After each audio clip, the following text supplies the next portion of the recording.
अल्लामा इकबाल ने फरमाया जवाब शिकवा में, कहते हैं चश्मे अक़वाम से मख्फी है हकीकत तेरी, है अभी महफिल हस्ती को ज़रूरत तेरी, जिंदा रखती है ज़माने को हरारत तेरी, फौक़ किस्मत इम्कान है खिलाफत तेरी, वक्त फुर्सत है कहाँ काम अभी बाकी है, नूर तौहीद का इत्माम अभी बाकी है।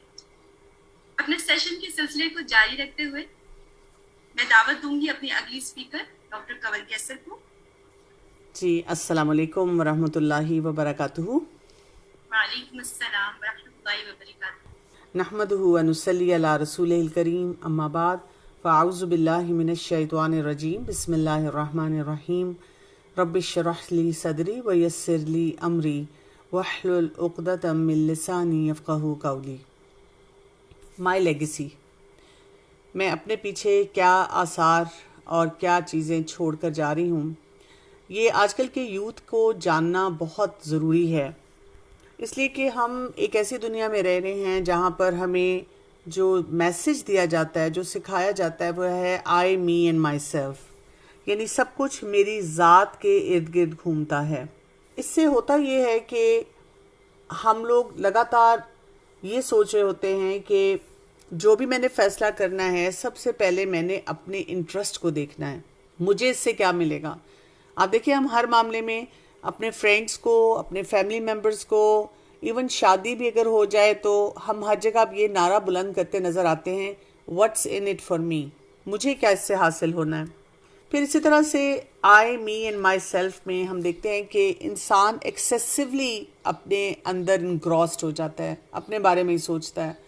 एक ज़माने में जब सेल्फी शुरू हुए थे तो आप देखेंगे कितने लोगों ने कहा था कि ये एक ऐसा ट्रेंड है जिसमें इंसान बस अपनी ज़ात की ही तस्वीरें लेना और उसकी नुमाइश करना पसंद करेगा। इसी तरह आप देखें कि जब हम जैसे अपने फ़ोनों के अंदर खो गए तो वो भी सोशल मीडिया पे हम अपनी ज़ात की प्रोजेक्शन में ही लग गए। और ये सिलसिला यहाँ रुका नहीं ना। अगर आप अपनी ज़ात पे तवज्जो दें, जैसे कि आजकल के जितने भी एक्सपर्ट्स हैं जो कि मेंटल हेल्थ पे काम करते हैं, वो आपको कहते हैं कि सेल्फ केयर बहुत ज़रूरी है। लेकिन आई मी एंड माई सेल्फ की इस रेस ने हमें तो बहुत सेल्फिश बना दिया, हमारी ईगो को इतना इन्फ्लेट कर दिया कि हमारी अना हर चीज़ में आड़े आती है। मैं ये करूं, मैं माफ़ी मांगूं, मैं किसी की बात मानूं, यानी हमने हर चीज़ को एक ऐसा नाम दे दिया अल्लाह ताला के हुक्म को समझे बगैर, और उसको एक जंग बना दिया। पता नहीं कौन सी इंडिपेंडेंस की रेस में हम लग गए हैं कि हमें हर एक से मुकाबला ही करना है। मुकाबले के बगैर हम कोई काम ही नहीं कर सकते, जबकि इस वक्त पूरी दुनिया कहती है कि कंपटीशन नहीं, कोलैबोरेशन पे काम करना चाहिए। वो टीम्स ज़्यादा फ्लरिश करती हैं जो कोलैबोरेशन की तरफ जाती हैं। और फिर ये कॉन्सेप्ट हमारे अंदर बहुत आना शुरू हो गया कि आई एम सेल्फ सफिशेंट, मैं जो भी कर रही हूँ बिल्कुल दुरुस्त कर रही हूँ और बस यही सब कुछ ठीक है। थोड़ा सा अगर हम इसको मजीद स्टडी करें कि अगर इंसान सेल्फ सेंटर्ड हो जाए और उसके अंदर ये ट्रेट्स आने शुरू हो जाएं तो उसकी पर्सनैलिटी कैसी बन जाती है। उनकी गुफ्तगू जो होती है वो वन साइडेड होती है। घरों में आप देख लें कि अगर हमारे मूड और मिजाज के खिलाफ हमारे वालदैन कुछ कह दें, हमसे बर्दाश्त नहीं होता। यही अगर शादी हुई हुई है तो शौहर और ससुराल वाले कहें, क्योंकि हर शख्स जो हमारे ऑपोजिट खड़ा हुआ है वो बात नहीं कह रहा जो हम सुनना चाह रहे हैं। ज़रूरी तो नहीं कि वही गलत हो, ये भी पॉसिबिलिटी है कि मैं जो कह रही हूँ वो दुरुस्त नहीं है। फिर ये कि ऐसे अफराद जो होते हैं वो रिलेशनशिप्स में रेसिप्रोकेट करने वाली एफर्ट्स नहीं डालते, यानी कुछ ऐसे इंग्रेडिएंट्स, ऐसे स्पाइसेस नहीं डालते जिससे कि वो मज़ेदार रेसिपी बने, बल्कि कुछ मिर्ची ही बढ़ा देते हैं जिससे हर इंसान सी सी करता उठता है। कोई पर्सपेक्टिव नहीं होता, यानी अगर आप बैठकर उनसे तहम्मुल से बात करके पूछना चाहें ये क्यों ऐसे है या ये ऐसे कैसे करना चाहिए, दे डोंट हैव आंसर्स।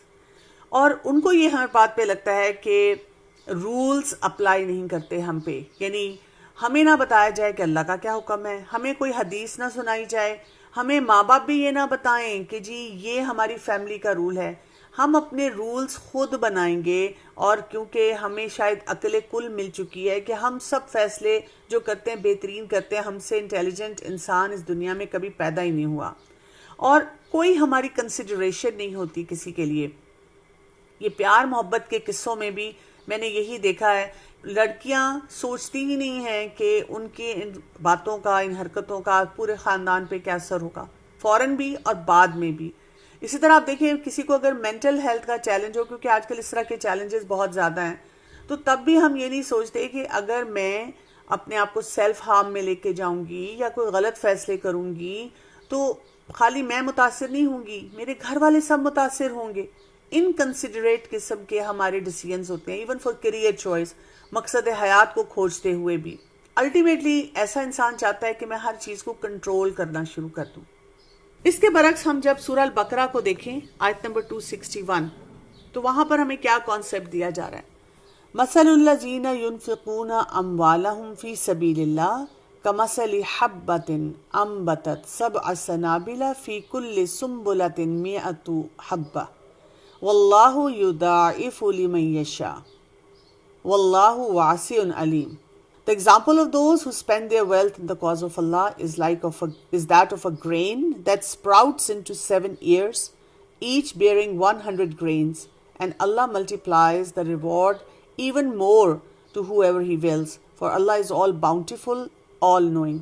अल्लाह सुब्हानो ताला यहाँ पर इन्फाक की बात इरशाद फरमा रहे हैं। और इन्फाक क्या है कि अगर कोई इंसान अपने माल में से फी सबीलिल्लाह, अल्लाह के रास्ते में खर्च करता है, तो वो किस तरह है, जैसे एक दाना उसने लिया और जो उसने उससे लगाया उससे 700 बालियां, 700 ग्रेन्स, हर एक दाने से 700 ग्रेन्स आए।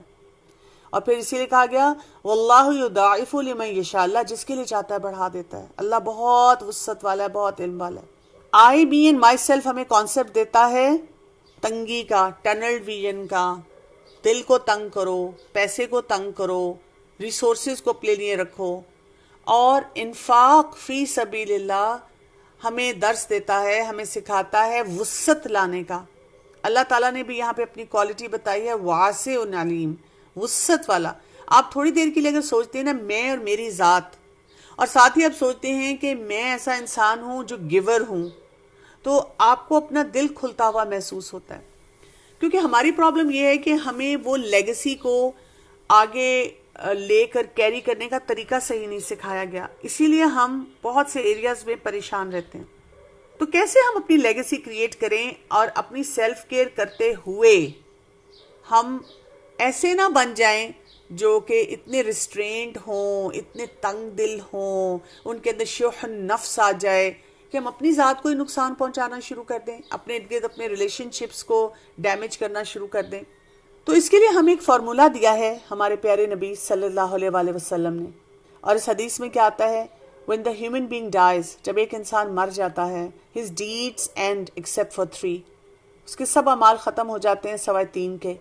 ऑनगोइंग चैरिटी, सदका जारिया, बेनिफिशियल नॉलेज, नफ़ा बख्श इल्म, और a righteous child who prays for him, या ऐसी औलाद जो अपने उस प्यारे के लिए दुआ करती है। तो सबसे पहली बात तो हमें यहाँ ये समझ आ जाती है कि हम सब ने मरना है। लेगेसी तो तभी होगी ना, डेवलप करेंगे या उसके बारे में सोचेंगे जब हम अपनी इस ज़िंदगी से बियॉन्ड सोचेंगे। जिस इंसान ने सारी इन्वेस्टमेंट ही इस ज़िंदगी पे करनी है, उसने आगे का सोचना ही नहीं है, वो क्या लेगेसी क्रिएट करने के बारे में सोच सकता है ना, वो नहीं सोच सकता। तो पहली बात तो ये कि इस दुनिया को समझना होगा कि ये मेरा वो फील्ड है, वो एक्सपेरिमेंटेशन ग्राउंड है, इसकी इन्वेस्टमेंट टेम्पररी है, लेकिन इसी टेम्पररी इन्वेस्टमेंट से मैंने परमानेंट इन्वेस्टमेंट की तरफ जाना है। जब हम यहाँ के हर फैसले को लाइफ एंड डेथ इशू समझ लेते हैं, हर फैसले पे सोचते हैं, अगर किसी को कह दिया जाए आप ये करियर ना चूज़ करें, आप ये काम ना करें, आप शादी कर लें, आप माँ बाप की बात मान लें, आप कम खर्च में रह लें, तो लोग इस तरह देखते हैं कि आप कितनी जुल्म वाली बात कर रही हैं, मेरी तो ज़िंदगी ख़त्म हो गई। तो यस इंडीड, हम सब की ज़िंदगी ख़त्म हो जानी है ना, हमें तो उससे बियॉन्ड सोचने के लिए कहा गया है। ऐसे तरीके से इस दुनिया में हम काम करें कि उससे बियॉन्ड की तरफ हम जाएं। अब बियॉन्ड को जाना है तो फिर कंपैरिजन भी थोड़ा सा आएगा। हम क्या क्या चेज कर रहे हैं इस वक्त दुनिया में, हम अपने लेफ्ट राइट क्या देखते हैं, क्योंकि जो हम देखते हैं, आपके फ्रेंड्स कौन है, क्योंकि जो हमारे इर्द गिर्द हो रहा होता है ना, उनका हम पे बहुत बड़ा असर होता है, बहुत इम्पैक्ट होता है। मसलन अगर सब लोग फेम के पीछे भाग रहे हैं, ये आजकल हर दूसरा बच्चा जो है वो टिकटॉकर बनना चाह रहा है, इंस्टाग्रामर बनना चाह रहा है, यूट्यूबर बनना चाह रहा है, और उस पर जो मर्जी आपका कंटेंट आ जाए, उसको पैसा चाहिए। बच्चे आजकल छोटे छोटे, मुझे मदर्स जब पूछती हैं परेशान होके कि जब हम अपने बच्चे को कहते हैं बेटा तालीम हासिल करो, आगे दुनिया में कुछ बनना है, तो वो कहते हैं कोई मसला ही नहीं, मैं अभी से यूट्यूबर बना हुआ, पैसे आ रहे हैं, आपको क्या प्रॉब्लम है। यानी कोई रूटीन नहीं, कोई और हेल्दी काम नहीं, कोई कंस्ट्रक्टिव एक्टिविटी नहीं। और इसीलिए मैं बहुत से दाइज को भी देखती हूँ, वो अपनी हिट्स एंड लाइक्स को बढ़ाने के लिए वो बहुत कुछ करना शुरू कर देते हैं। ये तो दीन के मामले में भी बहुत बड़ा चैलेंज आ जाता है कि फेम हासिल करने के लिए आप चाहते हैं कि जी आजकल के मुताबिक उन बच्चों को हैंडल किया जाए, जिसमें हम दीन के मिजाज को भी बदलना शुरू कर देते हैं। तो ये एक चीज़ है जिसके बारे में हमें बहुत सीरियसली सोचना चाहिए। इसी तरह अचीवमेंट्स कौन सी हैं, हमारी हिट्स एंड लाइक्स हैं। इसी तरह पहचान हमारी क्या है, हम हर गैदरिंग में चाहते हैं कि जी हम पहचाने जाएं, लोग हमें जानें। और सक्सेस के क्या क्राइटेरिया हैं, ये तो मैंने आपको सिर्फ उस सोशल मीडिया जो यूज़ आजकल बढ़ रहा है और इतना ज़्यादा वो पॉपुलर होता जा रहा है उस हिसाब से बताया। बट हम सब गवाह हैं ना, हम क्या देखते हैं, हमारी फ़ैन फॉलोइंग कितनी है, या इवन किसी और की भी फ़ैन फॉलोइंग देखते हैं। हम कंटेंट नहीं देखते, हम ये नहीं देखते कि उसकी बुनियाद कुरान और हदीस से कैसी आ रही है। बस हमने वो देख लिया कि ये सारे फैक्टर्स फॉलो हो रहे हैं तो हम उसको चेज़ करते हैं। बच्चियों की शादी होनी हो तो वो चाहती हैं बस अमीर होना चाहिए और ऐसा होना चाहिए कि मेरी फ्रेंड जल के रह जाएं। वालदैन को भी हम जब बताते हैं तो हमारा यही एक होता है फोकस कि शॉर्टकट तरीके से ये सब चीज़ें हमें मिल जाएं।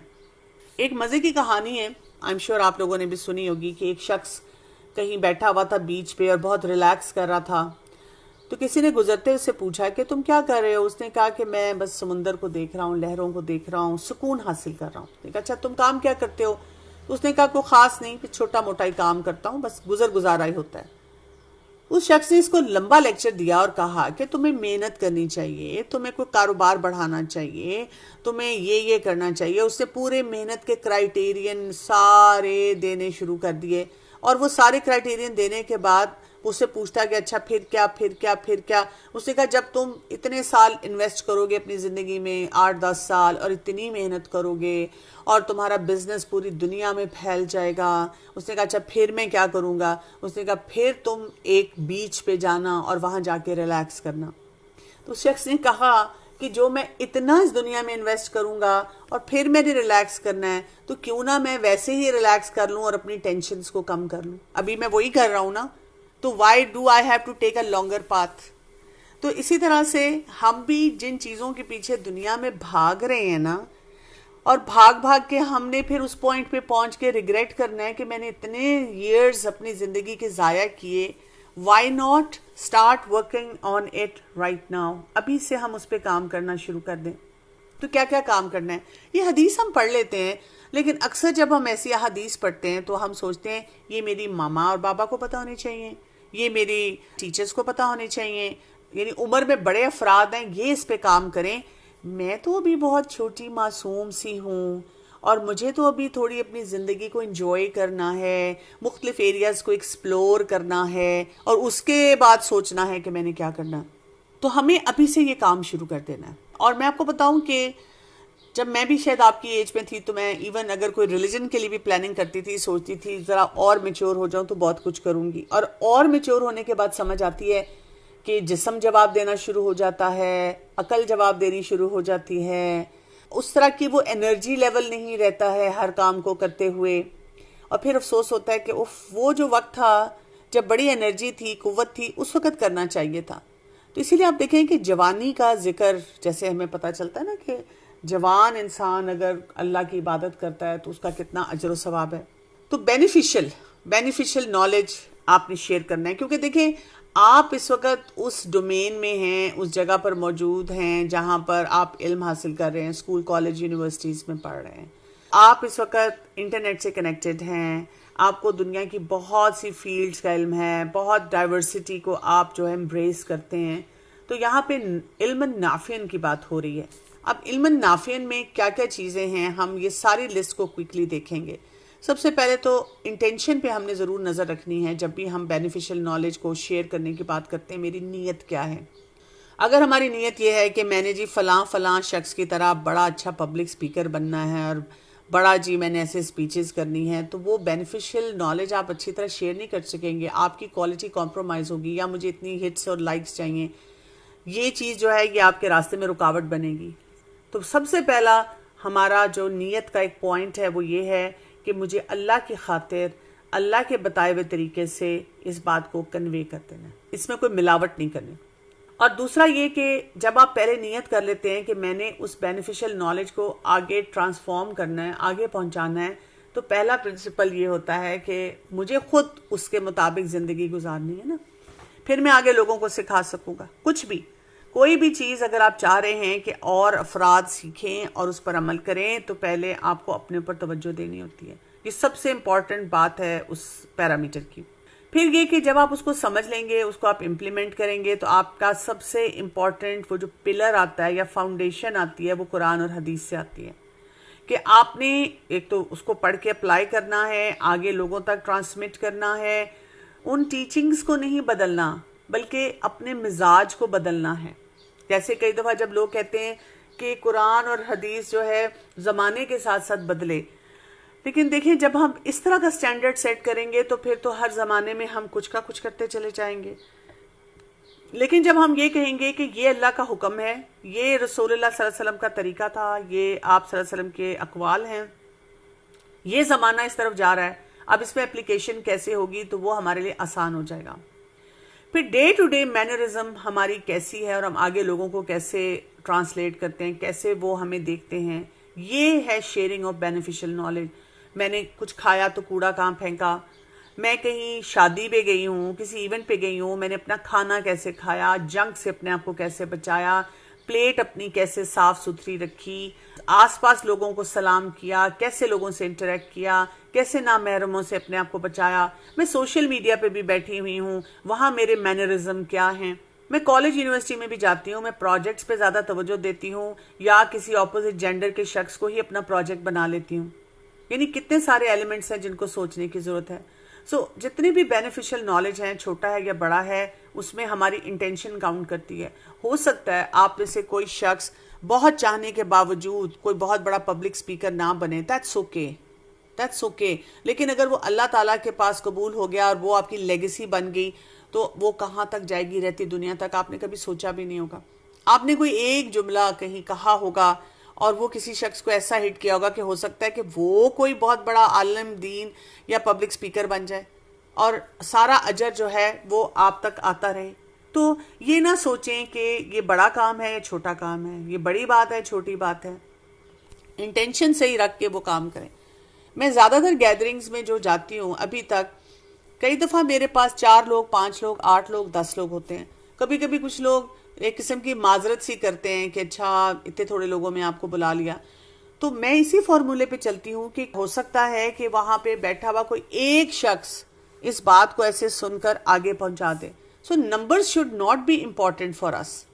मुझे कई दफ़ा लोग कहते हैं कि आप एडवर्टाइज करें अपने आप को, आप ज़्यादा लोगों को बताया करें, आपका ये चैनल है, आप ये करिए। मैं कहती हूँ देखें, सबसे बड़ी बात तो ये कि अगर मैं सिंसियरिटी से काम करूँगी वो पहुँच जाएगा लोगों तक, अल्लाह उसको पहुँचाएगा। और दूसरी बात ये है, मैं अगर किसी को अपने किसी कंटेंट तक पहुँचाती हूँ तो इसलिए कि हाँ उसमें बहुत सी ऐसी बातें हैं जो लोगों को फ़ायदा दे सकती हैं, इसलिए नहीं कि मेरे चैनल की लाइक्स बढ़ जाएं। मेरे ऊपर हर दिन एक प्रेशर आता है, कोई ना कोई मेरे साथ कोई बात शेयर करता है और कहता है ये प्लीज़ आप अपने पेज पे शेयर करें। मैंने तो कभी किसी को नहीं कहा कि मेरा कोई कंटेंट अपने पेज पे शेयर करे। जो करना चाहता है कर दे, जो नहीं करना चाहता ना करे। बिकॉज मुझे ये होता है कि जब आप सही नीयत के साथ कोई काम कर रहे होंगे, अल्लाह ताला उसको वहाँ पहुँचाएगा। ये अल्लाह का एक वादा है उन तमाम अफराद के साथ जो सही नीयत और मकसद हयात को वाजे रखते हुए काम करते हैं। तो इसमें आप कुछ भी कर सकते हैं। आप कोई बुक भी लिख सकते हैं, आप कोई अच्छी फ्रेश इंसाइट्स लोगों को दे सकते हैं, आप अपने एरिया ऑफ इंटरेस्ट, आपकी फील्ड है, आपकी प्रोफेशनल फील्ड हो सकती है, आप उसमें बहुत अच्छा काम कर रहे हैं, आपका बेनिफिशियल नॉलेज है। जैसे अभी एक सिस्टर ने सवाल किया कि मैं डॉक्टर हूँ और लेकिन मैं कुछ और करना चाहती हूँ, तो मैं डॉक्टर्स को भी बताती हूँ कि आप अपना प्रोफेशन कैरी करते हुए भी दीन को बहुत अच्छी तरह से लेके चल सकते हैं। आप अपने पेशेंट्स को जो बता रहे हैं वो आपके लिए सदका जारिया है। आप वहां पर अपने रिलीजन को उस कम्युनिटी में जिस तरह से प्रैक्टिस करके दिखा रहे हैं, लिविंग एग्जाम्पल बन रहे हैं कि आई एम अ डॉक्टर और उसके साथ साथ मैं कुरान पढ़ाती भी हूँ, जो भी मेरे पास टाइम और तरीके होते हैं। अब आप देखें, मैं कई मेडिकल कॉलेजेस में जाती हूँ या कहीं पे मैं कोई एक्टिविटी करवाती हूँ तो मुझे इसलिए एक्सेप्टेंस मिल जाती है कि आई एम अ डॉक्टर और मैं अपना काम भी, प्रोफेशन भी कैरी कर रही हूँ, लेकिन वो मेरे प्रोफेशन की वजह से मिला। तो कभी कभी हम सोचते हैं कि मैं ये प्रोफेशन छोड़ूंगी तो मैं बहुत अच्छा काम कर सकूंगी, लेकिन कभी कभी अल्लाह ताला ने उसी प्रोफेशन के अंदर हमारे लिए कुछ ना कुछ खैर रखी होती है। तो बेसिक कॉन्सेप्ट्स को देखकर उनको प्रैक्टिस करें। आप अपनी फील्ड में जैसे कोई रिसर्च वर्क करते हैं और वो रिसर्च जो है आपको कहीं से कहीं पहुंचा देती है, या वो रिसर्च जो है वो आपके लिए बहुत बड़ा नाम लेकर आती है, तो आप मुस्लिम साइंटिस्ट के बारे में पढ़ें, पास्ट के उन्होंने क्या कुछ अचीवमेंट्स की, और उनकी भी हमें ये नजर आता है डाइवर्सिटी थी। वो हाफिज कुरान भी हैं और वो दीन का इल्म भी बहुत अच्छी तरह रखते हैं, और वो तिब को भी पढ़ते हैं, वो मैथमेटिक्स को भी पढ़ते हैं, और वो फिर आगे इन सब फील्ड्स में जो जो उनके बस में होता है उससे फ़ायदा देने की तमाम अफराद को, और वही बात है पूरी उम्मत को उन्होंने जो है वहाँ से फ़ायदा जो है वो पहुँचाया। तो अब क्या करना है, हमने सदका जारिया ऑन गोइंग ये जो बेनिफिट है वो देना है, यानी कुछ ऐसी इन्वेस्टमेंट हम अपनी ज़िंदगी में करके जाएं कि वो हमारे लिए सदका जारिया हो, कोई एक्सेसिबल और इम्पैक्टफुल एक्टिविटीज़ हो। मसलन कुछ अफराद जो ऑलरेडी काम कर रहे हैं, ऐसे प्लेटफॉर्म हैं जो स्पीकर्स को बुला रहा है, कंटेंट डिलीवर कर रहा है, बहुत सी चीज़ें आप तक पहुंचा रहा है, इनको फैसिलिटेट करना। हो सकता है आप कहें कि मैं तो भी कुछ नहीं कर सकती, मुझे तो बोलते भी शर्म आती है, मेरे तो कॉन्सेप्ट वीक हैं, लेकिन you can support such platforms in a manner कि जो एक्टिविटीज़ वहाँ पर हो रही हैं वो मैक्सिमम लोगों तक चलें। इसको हम ये भी कहते हैं सोशल इम्पैक्ट एंटरप्राइजेज जो हैं उनमें अपना हिस्सा डालें। अब किसी जगह पे कोई टेक्नोलॉजी जो है वहाँ पर उसमें अपना हिस्सा डालें, यानी कि अभी मुझे 2 दिन पहले किसी ने कहा कि जी मेरा बेटा है वो बहुत अच्छी ग्राफिक्स पे काम करता है, तो मेरे पास कितने प्रोजेक्ट्स हैं ग्राफिक्स के, मैंने कहा अच्छा प्लीज़ मुझे आप उनका बताएं और मैं उनसे हेल्प लूँगी। मेडिसिन्स कितने लोगों को चाहिए होती हैं, आप कोई कुछ जगहों पे कुछ फ्री डिस्पेंसरी जगह जगह वहाँ मेडिसिन्स पहुँचा सकते हैं। स्कूल, अंडर प्रिविलेज स्कूल हर इलाके में मौजूद हैं, उनको इतने रिसोर्सेज की ज़रूरत होती है, वो आप उनको दे सकते हैं। इसी तरह ज़रूरी नहीं है कि हर चीज़ फ्री हो, जहाँ पैसे नहीं लग रहे वो हो। कुछ लोग स्टार्टअप्स करते हैं जो कि बहुत बेनिफिशियल होते हैं ह्यूमैनिटी के लिए। मैं ऐसे कितने प्रोजेक्ट्स को जानती हूँ, कोई स्कूल सिस्टम रन कर रहा है, कोई हिफ्स का प्रोग्राम रन कर रहा है। मेरा अपना डिपार्टमेंट जैसे होता है हमारे बच्चे का, हम बच्चों को पढ़ाते हैं, उसमें कई दफ़ा हमारे पास लोग आते हैं या ऐसी टीचर्स आती हैं, उनको फाइनेंसेस चाहिए होते हैं, आने जाने के किराए चाहिए होता है, कोई मटेरियल चाहिए होता है, कोई वैसे आपके कोई टैलेंट और पोटेंशियल की हेल्प चाहिए होती है। आपको अपने इर्द गिर्द इतने प्रोजेक्ट्स नज़र आएंगे जो कि ऑन गोइंग बेनिफिट के लिए हैं, आखिरत तक के लिए हैं, उनमें इन्वेस्ट करना। हमारा यूथ जो है वो सो लेगा, सोशल मीडिया पे बैठ लेगा, लेकिन अक्सर औकात वो ऐसे प्लेटफॉर्म्स पे नहीं आएंगे। ऑर्फनेजेस हैं, तो असल चीज़ जो करने वाली है अपने माइंड को क्लियर करें। मतलब अपॉर्चुनिटीज़ बहुत हैं, बहुत तरीके हैं करने के। असल चीज़ है जो कि हमारे अंदर लैकिंग है वो ये है कि हमने देखना है कि कौन से ऐसे एरियाज हैं जो इस्टेब्लिश्ड हैं जहाँ पर हम अपने लिए इसको सदका जारिया बना सकते हैं। ऐसे अपॉर्चुनिटीज़ को देखना जो मेरी ज़िंदगी के बाद भी मुझे फ़ायदा देते रहेंगे, और उसके लिए देखना कि मेरी क्या स्पेशलिटी है, मेरी क्या कैपेसिटी है, मेरे पास क्या रिसोर्सेज हैं, मैं उनको फिगर आउट करूं। और इसको हम कहते हैं बरकत। इससे ज़िंदगी में भी बरकत होती है जब आप अपनी ज़ात से निकलकर और आगे बढ़कर देते हैं। प्रॉब्लम हमारी ये नहीं है कि यहाँ पर कुछ हमारे सामने ऐसी एक्टिविटीज़ मौजूद नहीं है। हमारी प्रॉब्लम ये है हमारा ब्रेन जो है वो बहुत फॉगी है, उसमें इतना कुछ है। अभी किसी ने लिखा भी था ओवर थिंकिंग, थिंकिंग पैटर्न्स, परेशानियाँ, और ऐसी ऐसी परेशानियाँ कि कई दफ़ा आप सुन के आप खुद भी शर्मिंदा हो जाते हैं कि मैं किसी को क्या बताऊँ मेरी क्या परेशानी है। यानी वो कोई लॉजिकल परेशानी भी नहीं कई दफ़ा होती। लेकिन जब इंसान का दिमाग बहुत फॉगी हो जाता है तो इंसान ऑटोमेटिकली इंडिसाइसिव हो जाता है, उससे फैसले नहीं किए जाते, उससे फिर चॉइसेस सही नहीं की जाती। फिर अंदर की जो गुफ्तगू है, इनर मोनोलॉग है, अपने आप से जो इंसान बातें करता है वो बहुत ओवरवेलमिंग हो जाती है, क्योंकि फॉग है ना, समझ ही नहीं आ रही किधर जाना है, लेफ्ट जाऊँ राइट जाऊँ, ये करूँ वो करूँ, यहाँ बैठूँ उधर बैठूँ, इस चीज़ में अपना हिस्सा डालूँ, मेरे अंदर तो कोई पोटेंशियल ही नहीं है, मैं तो कोई काम कर ही नहीं सकती। और इससे फिर बहुत एक्सेसिव थॉट्स पढ़ना शुरू हो जाती हैं और फिर इंसान अपनी ज़िंदगी के लिए कोई प्लानिंग नहीं कर पाता। Workshop, seminar, conferences, experts, coaching करवाता रहता है, लेकिन अपने आप को ठीक नहीं कर पाता। असल काम जो आपको करना है, अपने आप को इस फॉग से निकाल कर क्लियर मेंटल स्टेट में लाना है। और वो कैसे होगा? अपने ऊपर डाउट करना छोड़ दें। अपने आप को बताएं कि जब अल्लाह ताला ने मुझे पैदा किया, अल्लाह ताला ने मुझे ये पोटेंशियल दिए, मुझे उन कामों को बढ़ाना है, उन कामों को ठीक करना है।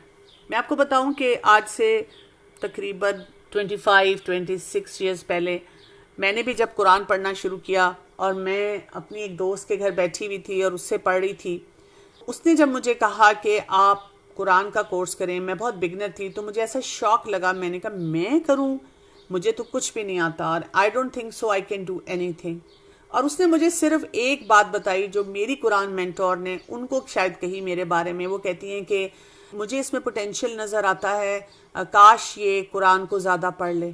बस उनका वो जो कहना था ना, वो मेरे लिए एक विजन बन गया। मैंने वहाँ से उसके बाद अपने पर मेहनत करनी शुरू कर दी। हालांकि मुझे ये चीज़ कभी नहीं लगती थी कि मैं कुछ भी कर, मुझे अभी भी नहीं लगता कि मैं कोई ख़ास काम कर रही हूँ, कोई ऐसी चीज़ नहीं करी जिस पे कि मैं कोई बहुत ज़्यादा अपने आप को वो करूँ। अभी भी बहुत रूम है इम्प्रूवमेंट का। इसमें जो इम्पोर्टेंट चीज़ है कि डाउट्स निकाल दें। अपने आप को बस ये बताएं कि अगर किसी ने मुझे कह दिया ना, अम्मी कह रही हैं, अब्बू कह रहे हैं, टीचर कह रहे हैं, फ्रेंड्स कह रहे हैं कि तुम कर सकती हो, तो हम वहाँ पर ये ना प्रूव करने की कोशिश करें, नहीं नहीं नहीं मैं नहीं कर सकती, मुझे नहीं ये करना आता। आप करना शुरू करें। Same story, someone just show wishes on me and I become active. बिल्कुल ऐसे ही होता है कि अल्लाह ताला हमें वो दे रहा होता है, लोग अफराद दे रहे हैं जो हमें बता रहे हैं, फिर पॉजिटिव हो जाएं। पाकिस्तान के बारे में, उम्मत मुस्लिमा के बारे में, अपने बारे में, अपने अफराद के बारे में, जो लोग प्रैक्टिस नहीं कर रहे ना, उनके बारे में भी पॉजिटिव हो जाएं कि अल्लाह ने उनके अंदर बहुत खैर रखी है और मैंने उनको उस खैर तक पहुंचाना, और मैं नहीं पहुंचाऊंगी तो मैं अपनी दुआएं करती रहूंगी, हम किसी ना किसी तरह वहां पे पहुंचें। हम कैसे पॉजिटिव रहें? हम रोज़ पॉजिटिविटी के बारे में कोई ना कोई एक आर्टिकल या कोई एक बुक रख लें, तो 2 पेजेस पढ़ लें, और ऐसे लोगों के साथ हैंग आउट करें जो कि पॉजिटिव थिंकर्स होते हैं, फिर प्रोडक्टिव हो जाए। अब इन दोनों चीज़ों के साथ अब आपने क्या करना है कि डेली आपके पास कुछ ना कुछ ऐसे काम होने चाहिए जो आप करें और आपको खुशी महसूस हो। फिर कंटेंट हो, जो कुछ अल्लाह ने दिया है उस पर मुतमईन होना सीखें कि हाँ ये अल्लाह ताला का मेरे लिए बेस्ट प्लान है। अपने आप को बताएं अल्लाह ताला के लिए क्या मुश्किल था कि वो मुझे ये भी दे देता, ये भी दे देता, और ये ना अल्लाह ने नहीं दिया। और अपने आप को बताया कि इन्हीं चीज़ों के साथ I can accomplish anything that I want to. जैसे मैंने आपसे कहा था कि प्रॉब्लम हमारी ये है कि वी आर विजनलेस, और जब इंसान विजनलेस होता है तो फिर वो अपने आप से कैसे कैसे सवाल उठाता है। जैसे आप सवाल उठाते हैं अपने आप से, व्हाट आर यू डूइंग, समझ ही नहीं आ रही होती। फिर आप अपने आप से पूछ रहे होते हैं कि to ask others for their advice about everything. इसको पकड़ के पूछा, इसको पूछा, एक ही सवाल हम 10 अफराद से पूछते हैं और फिर कुछ नहीं करते। ये विजनलेस होने की निशानी है। You say yes to everything because you are not sure what to prioritise. आपको यहाँ से पता चलता है कि आपको अपनी प्रायोरिटी सेटिंग से इतना करनी होती है। इतना ओवरवेल्म हो जाते हैं हम आइडियाज़ के साथ, हमें ये नहीं समझ आती कि पहले किस पे काम शुरू करना है। क्रिएटिव प्रोजेक्ट स्टार्ट किया लेकिन अब उसको ख़त्म ही नहीं करना आता, तो ये विजनलेस होने की निशानी है। अच्छा, अब एक बड़ा बड़ा सवाल फिर भी हमारे जहन में आता है, what if I don't have the capacity. मेरे अंदर नहीं कैपेसिटी, मैं सदका जारिया नहीं बना सकती, मैं वो काम ही नहीं कर सकती। फिर देखिए, हम में से हर शख्स को ना हर वक्त बहुत बड़े बड़े अपॉर्चुनिटीज़ मिलेंगे, ना ऐसे नेटवर्क्स मिलेंगे, ना ऐसे रिसोर्सेज मिलेंगे। लेकिन जैसे मैंने आपको कहा कि कभी कभी हम दूसरे के साथ काम करके वहाँ पर अपना कोई हिस्सा डाल सकते हैं। जैसे मैंने आपको कहा कई दफ़ा कुछ और लोग काम कर रहे हैं। इसको मैं हमेशा इस तरह कहती होती हूँ अपनी फ्रेंड से भी जब मैं बात करूँ, घर बैठे बैठे मुनाफा हासिल करना। यानी मेरी एक फ्रेंड के कुछ डिलीवर करने जा रही है, कुछ टॉक, और उसका बहुत बड़ा नाम है और बहुत लोग उसको सुनने आते हैं, बहुत उसको अप्रिशिएट करते हैं। तो मैं उसको कहती हूँ प्लीज़ मुझे बताओ, मैं तुम्हें कोई रिसर्च वर्क कर दूँ, मैं तुम्हें प्रेजेंटेशन बना दूँ, अच्छा मैं तुम्हारे घर खाना ही भेज दूँ, अच्छा मैं तुम्हें किसी तरह से फैसिलिटेट कर दूं, तुम्हारे घर में किसी को कोई चीज़ देनी है, कोई काम करना है, वो कर दूं। उसी से बहुत सी हेल्प हो जाती है और उनका काम आसान हो जाता है, वो फोकस्ड होकर अपना काम कर सकते हैं। अब जैसे अभी भी आज मैंने आपकी टॉक करनी थी और मेरे को गेस्ट आए, मुझे उनके लिए गिफ्ट लेना था, तो मेरी एक फ्रेंड है, तो उसको मैंने कहा, आपको उसका नाम भी नहीं पता होगा, वो कोई बहुत बड़ी पब्लिक स्पीकर भी नहीं, उसको मैंने कहा कि प्लीज़ मुझसे पैसे लो, अगर तुम मार्केट से मुझे ये ला के दे सको, because she likes to shop. तो उसने फ़ौरन मेरा काम कर दिया। तो मैंने अब जिनको गिफ्ट देना था, मेरा वक्त बच गया, मेरी एनर्जी बच गई, मैं अपने काम पे फोकस कर सकी। और वो जो कि पब्लिक स्पीकिंग नहीं करी, लेकिन उसने मुझे मेरे कामों में फैसिलिटेट कर दिया, जिससे मेरे लिए भी फिर आसानी होगी। तो दूसरे लोगों को, दूसरे इंस्टीट्यूशंस को सपोर्ट करना और लोगों की नीड्स को आइडेंटिफाई करके वहां पर हेल्प करना। तो you don't always have to lead a project कि आप कहें कि यही लेगेसी क्रिएट होगी अगर मैंने कोई बहुत बड़ा जो है एक ऑर्गेनाइजेशन या सेटअप बनाया। अपने किसी भी अच्छे काम को बी लिटिल ना करें, कुछ भी वो हो सकता है जो कि आपको बचाए। बस आपने ये सोचना है कि ये मेरी आखिरत के लिए कहाँ से कहाँ तक जाएगा। मुझे विजन तो चाहिए किसी काम के लिए focus, otherwise work is completed but not satisfaction. जी, इंसान अपने आप से हर वक्त तो सेटिस्फाइड नहीं होता, लेकिन इंसान कोशिश करता रहे तो उससे फिर बहुत सा फायदा अल्टीमेटली इंसान को हासिल हो ही जाता है। तो स्टार्ट किससे करना है? बेसिक से स्टार्ट करना है। मतलब छोटे छोटे काम आप करना शुरू कर दें। आप ये छोटे छोटे काम करेंगे तो ये आपके लिए सदका जारिया बनते जाएंगे। बहुत आपको फिर इसके बाद आसानी भी लगेगी कि आप कैसे बढ़े। मसलन प्लांटेशन करें, कोई दरख्त लगा दें, अपने लॉन में लगा दें, अब कहीं इर्द गिर्द लोगों के घरों में लगा दें, अपनी स्ट्रीट में नेबर्स को एक एक प्लांट तोहफे में दे दें कि जी ये आप अपने घर में लगाएं। वो सदका जारिया होता है प्लांट लगाना। अच्छा, इसी तरह से मस्जिद आपकी करीबी, वहाँ पे उनको कोई हेल्प चाहिए, वहाँ पे हेल्प दे दें। सफाई कर दें वहाँ जाके, अगर आपने वहाँ पे कोई फीमेल एरिया या ऐसी कोई चीज़ है। फिर ऑर्फनेज है, कहीं पे कोई यतीम खाना है, वहाँ पर जाएं। और अक्सर वो लोग यतीम खाने में वो कहते हैं कि हमें फंड्स की यूजुअली कमी नहीं होती। यूजुअली आप पूछ सकते हैं उनसे फिर भी, क्योंकि अक्सर लोग यतीम खानों में पैसे और इस तरह के फाइनेंशियल एड्स देते हैं। वो कहते हैं हमें कमी होती है कंपनी की, कंपनी नहीं कोई दे रहा होता। तो आप उनको कंपनी दें, वहाँ जाकर आप उनको आपके सब्जेक्ट्स हैं जो आप पढ़ते पढ़ाते हैं वो करवाएं। घर में काम वाली है, उसके बच्चे को पढ़ा दें। किसी और स्टूडेंट को नेबरहुड में आपका कोई स्पेशल सब्जेक्ट है, आप अब समर आएगा उसमें आप अनाउंस कर दें। आप फ़ी भी रखना चाहते हैं तो थोड़ी बहुत एक्सपेंसिव ना रखें, थोड़ा कम कर दें कि अफोर्डेबल हो जाए। आपसे बहुत से लोग आके सीखें और आप अपने आप को बताएं कि मैं सदका जारिया के लिए करूँगा। किसी भी शख्स को दीन सिखा दें। आपको कुछ आता है, आपकी कोई भी क्वालिटी एक ऐसी है, वो आप उनको करा के बता सकते हैं, सिखा सकते हैं। वाटर कूलर कहीं लगा दें, अब गर्मियाँ हैं। मैं आपको बताऊं, मैं एक आपसे छोटी सी बात शेयर करूं। एक दफ़ा मैं कहीं बैठी हुई थी, कुछ साल पहले की बात है, वहाँ से मैंने बहुत सीखा। वहाँ पे किसी ने जिक्र किया कि वो फलां जगह एक प्रोजेक्ट है, उसके लिए पैसे चाहिए और उनको हज़ारों रुपए चाहिए थे। तो मेरे पास उस वक्त शायद 2000 पड़े हुए थे या 1000 रुपया था या 500 था। तो मैंने उनसे कहा कि अच्छा मैं इंशाल्लाह आपको बाद में भेजूंगी। और साथ ही मेरी एक फ्रेंड बैठी हुई थी, उनके पास 100 रुपए थे, उन्होंने वो 100 रुपए निकाल के दिए। उसने कहा मेरा हिस्सा डाल दो। और एकदम मुझे ख्याल आया कि वाई डिड आई वेट, मेरे पास तो इससे ज्यादा पड़े हुए थे, लेकिन मैंने क्योंकि सोचा हुआ था कम से कम 5000 10,000 तो दूं, और मैं इसी सोच में उठ गई। उसके बाद से अब मैंने यही किया है कि जब मुझे कोई बताता है किसी प्रोजेक्ट का, तो मेरे पास चाहे 100 रुपए हैं, 200 रुपए हैं, 400 रुपए हैं, जितने भी होते हैं मैं निकाल के मैं कहती हूँ मेरा हिस्सा डल जाए इस चीज़ में। ये मैं आपके साथ इसलिए शेयर कर रही हूँ कि बीइंग स्टूडेंट्स ना हमारे पास कम होता है, और हम इसी वजह से नहीं दे रहे होते कि हम बहुत अमीर होंगे तो फिर ढेर सारा देंगे। दे दिया करें, अपनी पॉकेट मनी में से कुछ दे दिया करें। वहाँ पर व्हील चेयर डोनेट कहीं कर दी, कोई इक्विपमेंट हॉस्पिटल की चाहिए वो डोनेट कर दी। So can I create a lasting legacy? Yes you can. All you have to do is change your mind set. मैं इमीडिएट जो इम्पैक्ट है उसके बजाय लॉन्ग लास्टिंग इम्पैक्ट पे जाऊं, और माइंडफुल हो जाएं तो आपको बहुत से अपॉर्चुनिटीज मिलेंगे। सूरह यासीन की आयत मुझे बहुत अच्छी लगती है, आयत नंबर 12, इन्ना नहनु नुह्यिल मौता व नक्तुबु मा क़द्दमू व आसारहुम व कुल्ल शैइन अहसैनाहु फी इमाम मुबीन। It is certainly when we who resurrect the dead and write what they send forth and what they leave behind, everything is listed by us in a perfect record. तो आप देखिए कि आसार हम क्या छोड़ रहे हैं। जैसे स्टेटमेंट कि जब आप यहाँ नहीं हैं तो फिर आपको किन अल्फाज में याद किया जाएगा, आप कहाँ कहाँ क्या आसार छोड़कर आ रहे हैं, इन पर बहुत ज़्यादा तवज्जो दें। How to be motivated? Because we want appreciation when we do something productive for people but others don't appreciate. जी, ये शॉर्ट साइटेड विजन है ना। हमें अप्रिसिएशन अल्लाह से मिलती है। हम जब भी काम करते हैं दिल का सुकून मिलता है। अल्लाह ताला किसी न किसी तरह हमें अप्रिसिएशन दिलवा भी देता है। That is what we need to focus on.